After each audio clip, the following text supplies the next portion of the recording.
அவதூறு பேசுவது, அசிங்கமான அரசியல் பேசுவது, இதுக்கெல்லாம் ஆதித்தாய் அப்படின்னா உங்களுக்கு தெரியும். தோற்றுவாய் எதுன்னா அது திராவிட முன்னேற்ற கழகம் தான்.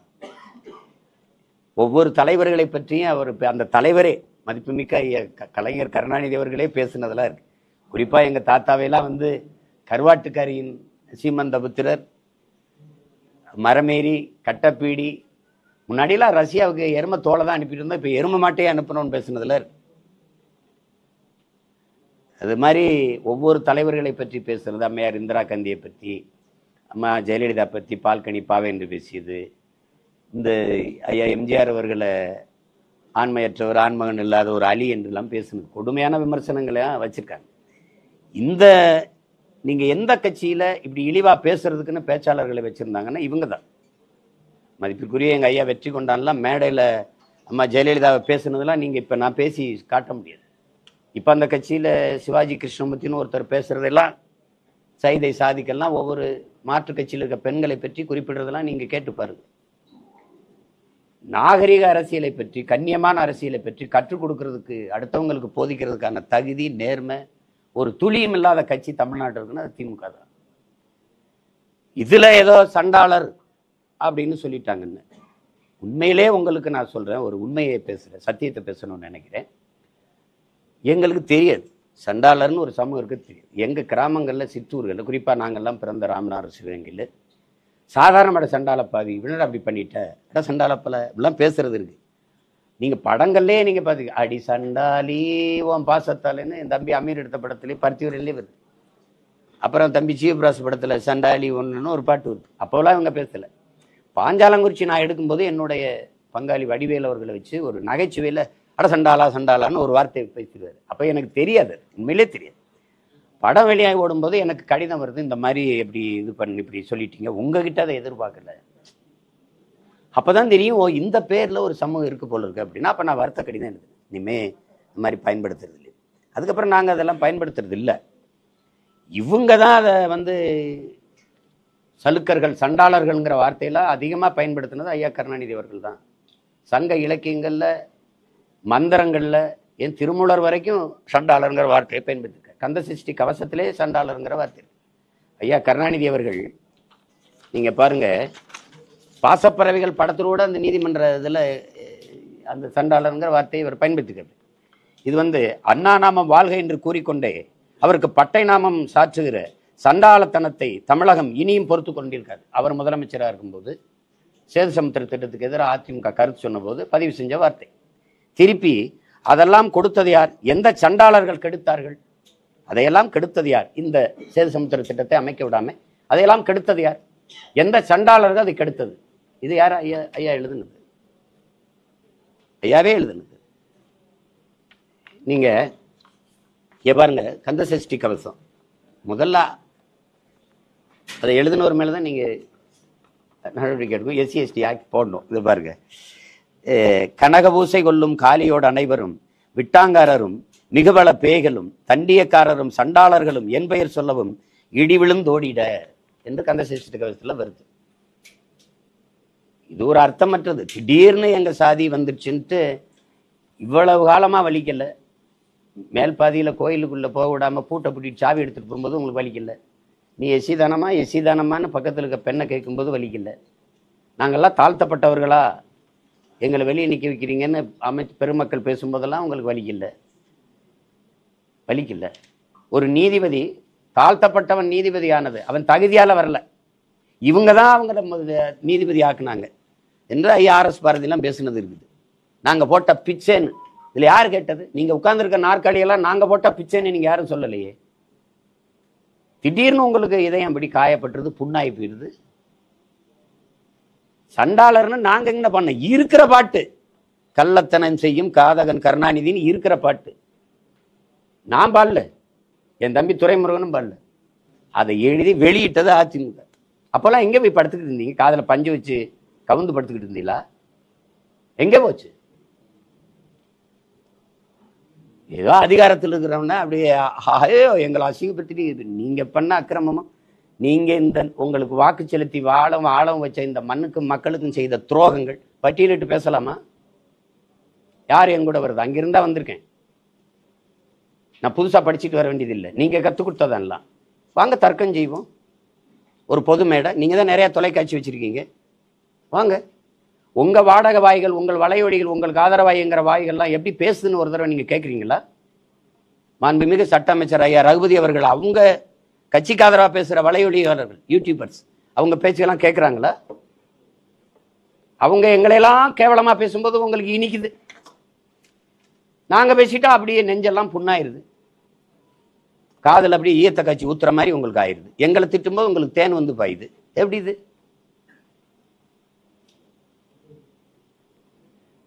கன்னியாகுமரியில பேசினாருங்க துறை, கன்னியாகுமரியில பேசினாரு. புதுசா ஒன்றும் பேசல, அதுவும் நான் பேசுனதுதான். நீங்க உங்களுக்கு ஒன்று சொல்றேன், முல்லை பெரியாற்று அணைக்கு கீழே பேபி அணைன்னு ஒன்று இருக்குது. அந்த அணையில தான் நீரை தேக்கி நம்ம எடுக்கணும். அதுல மரங்கள் அடர்த்திய கொஞ்சம் இருக்கிறதுனால, கொஞ்சம் பெரிய மரங்கள் இருக்கிறதுனால நீரை அதிக அளவு தேக்க முடியல. அந்த மரத்தை வெட்டி கொஞ்சம் ஆழப்படுத்திட்டா அதிக அளவு நீரை தேக்கலாம்ங்கிறது இருக்கிற யதார்த்த நிலை.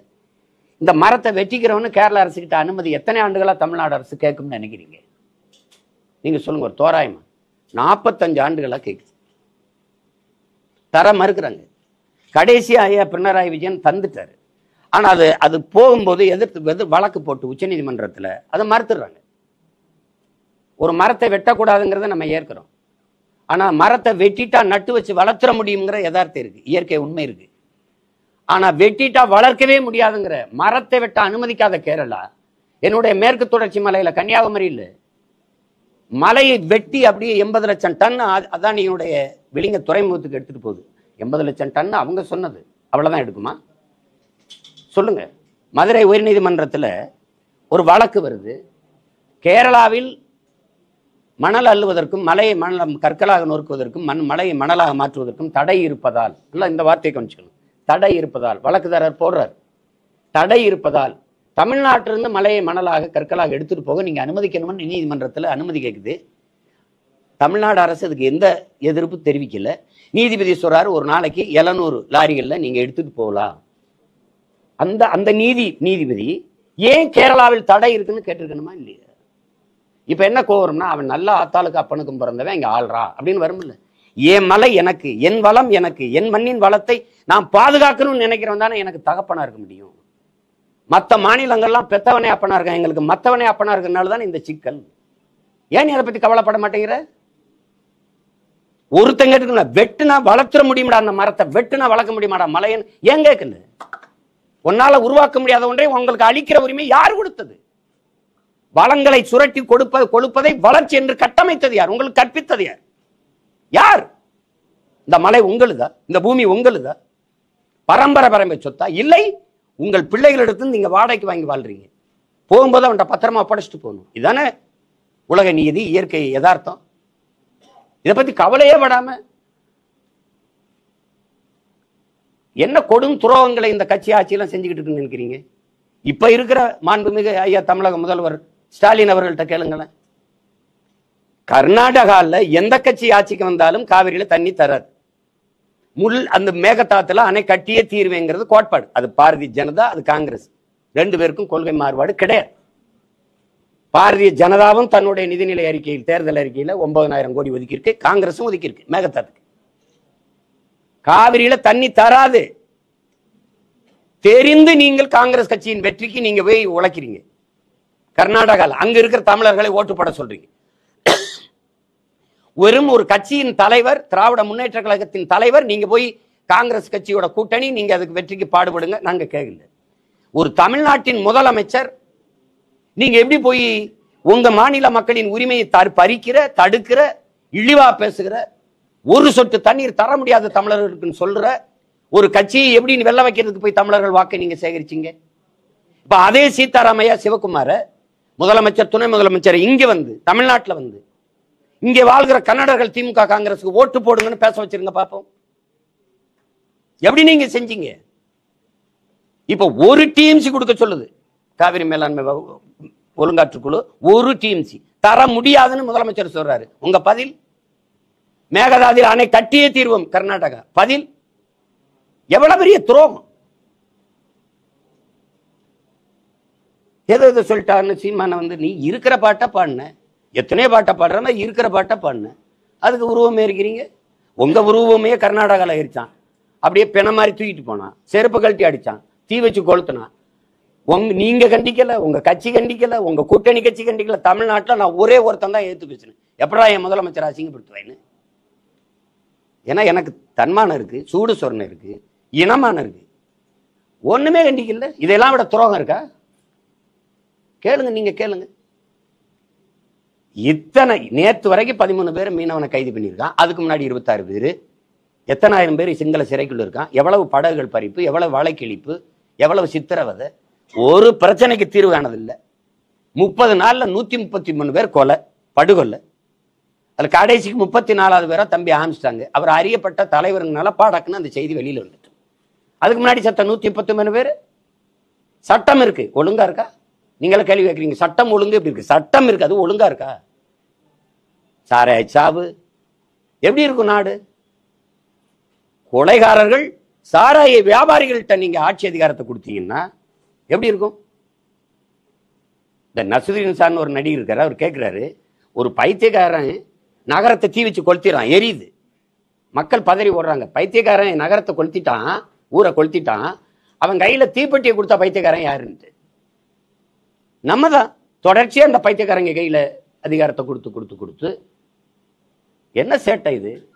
கன்னியாகுமரியில பேசின துறை, நான் பேசினதான் அவர் சொல்றாரு, அந்த நேரத்தில் இந்த மலையை வெட்டி ஏத்துறதை நீங்க தடுக்கலையே, என் மணலை நீங்க மலையை மணலா உங்களால் எப்படி பார்க்க முடியுது? என் தாயின் மாற அறுக்கிறீங்களே, பூமி தாயின் மாற அறுத்து கொண்டு போறீங்களே, மலையில இருந்தானே அருவி, அருவியில இருந்தானே ஆறு, ஆறுல இருந்தானே நீர், நீர்ல இருந்தானே சோறு, சோறுல இருந்தானே வயிறு, வயிறுல இருந்தானே உயிர், உயிர் உயிர்ல இருந்தானே வாழ்க்கை. அப்ப நீங்க இப்படி பண்றீங்களேன்னு கேட்டதுக்கு அங்க வழக்கு. ஆனால் அங்க குண்டாஸ் போடுறதை நான் தடுத்துட்டேன் பேசி.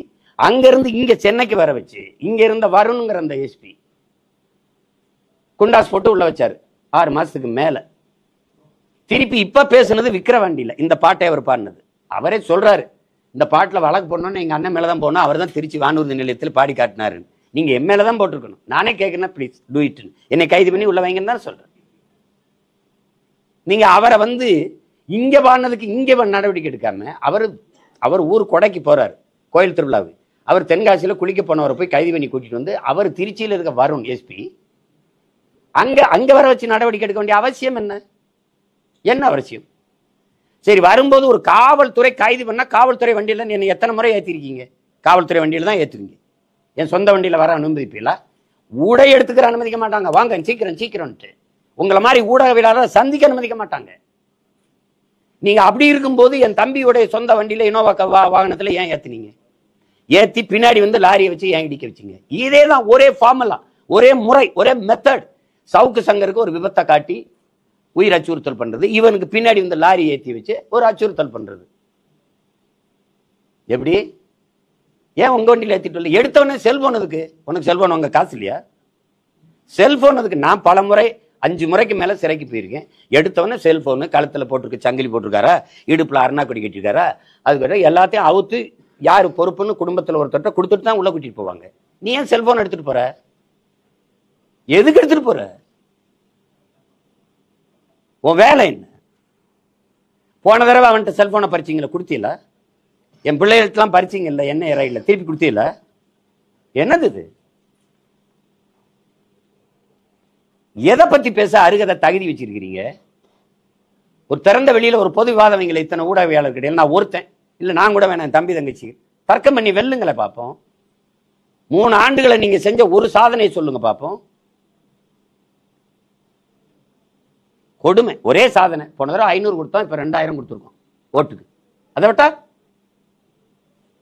சண்டாளங்கிற வார்த்தையை என்ன நானும் துரைமுருகனும் கண்டுபிடிச்சு பேசுன மாதிரி பேசிட்டு இருக்கீங்க.